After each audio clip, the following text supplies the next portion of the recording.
కూతురు కూడా ఇక్కడ హాస్పిటల్లో చనిపోయింది. డెలివరీ అయ్యి మరుసటి దినమే మా కూతురు చనిపోయింది. ఇక్కడ చనిపోయి కాపాడేస్తారని చెప్పి తిరుపతికి తీసుకుని వెళ్ళండి, కాపాడేస్తారని చెప్పి 5,000 రూపాయలు ambulance up and down charge అయ్యింది.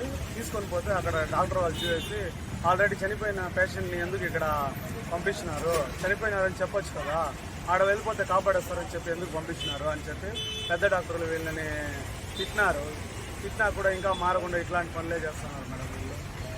ఇప్పుడు మన గవర్నమెంట్ హాస్పిటల్ కావాలా, అపోలో కావాలా? గవర్నమెంట్ హాస్పిటల్ రావాలి మేడం. అంబులెన్స్లో పోగానే మా బిడ్డ సగం దారిలోనే చనిపోయింది.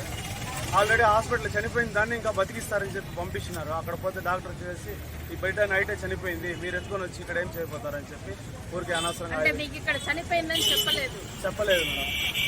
కాపాడేస్తారు, ప్రాణంతో ఉంది, ప్రాణం సీరియస్ కండిషన్లో ఉంది, అక్కడ వెళ్ళండి కాపాడేస్తారని చెప్పి పంపించినారు.